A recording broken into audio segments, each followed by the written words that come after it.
Hey there, I'm Michael from KodeKloud. Welcome to this lesson from our AWS Cloud Practitioner certification course. In this video, we'll help you build a strong foundation in cloud computing with AWS. So if you want to learn more or go deeper, check out the full course details below, and let's get started.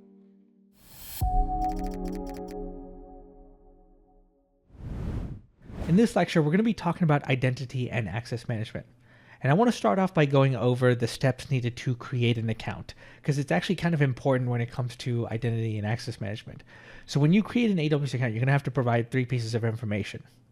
So first, you're going to have to provide a unique email. And so when I say unique email, that means if I make an AWS account with my email of kodekloud@gmail.com, you're not going to be able to create a separate account with using the same exact email. So you need a unique email. You give the account a name. In this case, I just gave it a name of dev. And then you're going to have to provide a credit card. Now, you can technically use the same credit card across multiple AWS accounts. The important thing that you have to understand is that the emails have to be unique. And when you create an account, one user will automatically get created for you, and that's the root user.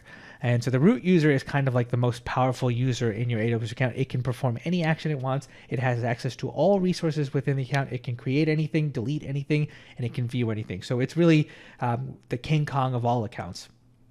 And just to reiterate once again, if we tried to open up another AWS account using the same email, it's not going to work because we have to provide a unique email for each AWS account. Now, what happens when a new employee joins the organization? How do we give them access to your AWS account? How do we give them access to AWS resources? How do we authenticate him? And how do we also limit down what he has access to? Because maybe we want him to allow him to have access to certain resources, but not other resources. And so this is where identity and access management, or more specifically IAM, comes to play. So this is the service that's responsible for identity and access management, allowing users to, connect and be able to perform a variety of different operations within AWS. So when it comes to authentication and authorization within your AWS account, you're going to be making use of a service called IAM, which is Identity and Access Management. So IAM manages who has access to what in your AWS account. So they handle the authentication process as well as the authorization process. So not only do we verify who someone is, we also have to verify what can they do within the AWS account. And there's 3 types of identities that you can create within an AWS account. There's users, you have groups, and you have roles. And don't worry about what the differences between those 3. We're going to go over them, but I want to make sure you guys learn what all 3 of those things are by the end of this lecture. But there's one other thing that you have to learn when it comes to IAM, which is called policies. And so policies define, what resources can a user or a group or a role have access to and what actions they can perform. So these are the 4 things that I want to make sure you guys learn by the end of this lecture. Now, IAM kind of acts like a security guard for your AWS account. So it's going to be responsible for managing access to the things that are running within your AWS account.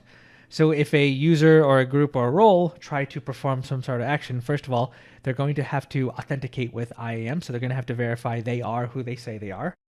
And then on top of that, using policies, we can define what they can do within your account. So maybe you have a policy that says, okay, you can work with service A, but you can't work with service B. And so that's where policies come into play, and that's part of IAM as well. So IAM does 2 things. It handles who is authenticated and what are they authorized to do. So that's really the whole purpose of IAM. So let's go over what IAM users are. Now, when a new employee joins the organization and they need access to AWS, you're going to have to create a user account within IAM so that they can have access to AWS and a subset of services. So really, an IAM user just represents a person or application that needs to access AWS or a subset of services within AWS. And so for every employee or person that needs to be able to work with AWS, you're going to have to create a different IAM user for each one of them. And I want you to keep in mind that you don't just create users just for humans or for like actual employees. You can actually create IAM users for applications that may need access to AWS or needs to interact with AWS. So it's not just for humans. It can also be used for your applications that you deploy onto AWS. Now, after creating a new user in AWS, by default, they cannot access anything in AWS. Now, you might be thinking that might be a little counterintuitive. Why do we create a user if he doesn't have access to anything? Well, that's just by default. So this is meant to be kind of like a security measure. So anytime a user needs to be able to perform some sort of action within AWS, they have to be explicitly given permission to be able to work with those resources and perform those actions. So you can't just create a user, you have to create a user and then give him permissions to be able to do very specific tasks, because you don't want a user to be able to just do anything within your account, because that could be a little bit of a security violation, because then they could potentially take down your entire infrastructure, and you want to make sure your employees only have access to what they need to have access to. Now, to grant users permissions to access resources, you're going to have to make use of another feature called IAM Policies. And so a IAM policy is just a document that either grants or denies access to a specific service or resource. So you can create a policy that says, okay, you cannot access EC2, but you can access S3. So it's just a set of rules saying what you can and what you can't access.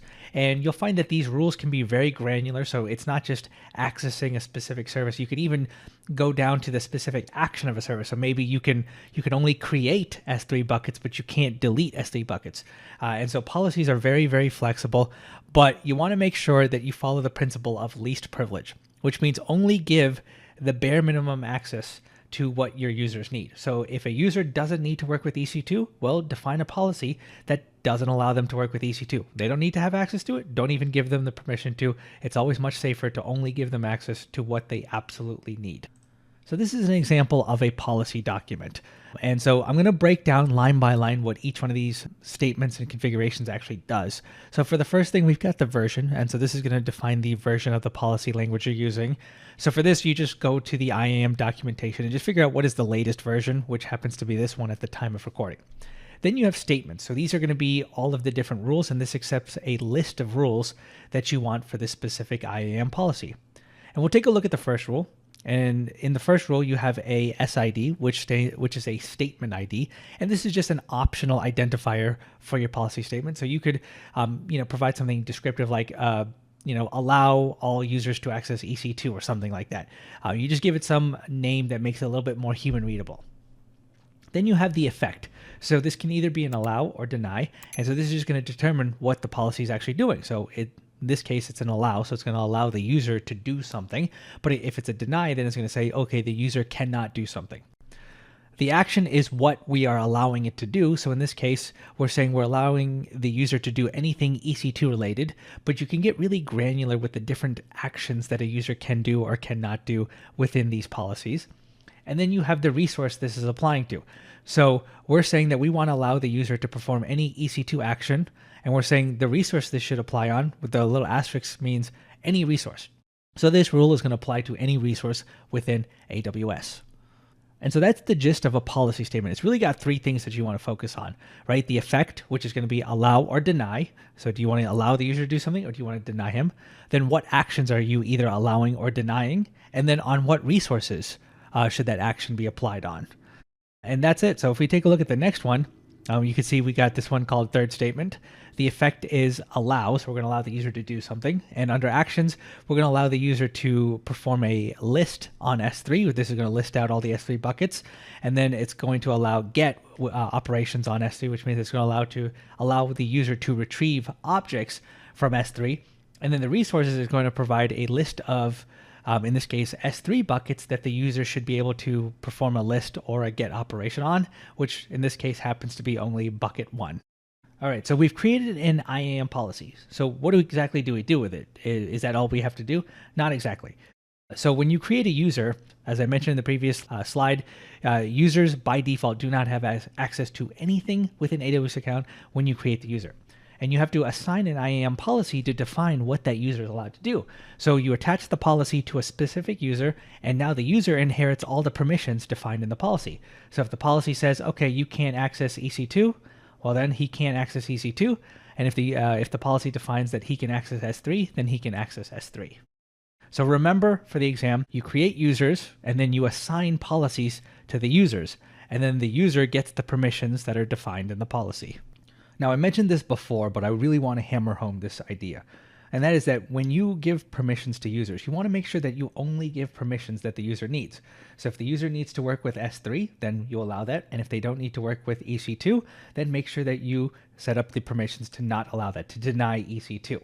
And you can get even more granular with that. So instead, if you know that the user should be able to create an S3 bucket, but they shouldn't be able to delete it, then go ahead and allow them to create an S3 bucket, but also set up a rule that doesn't allow them to delete.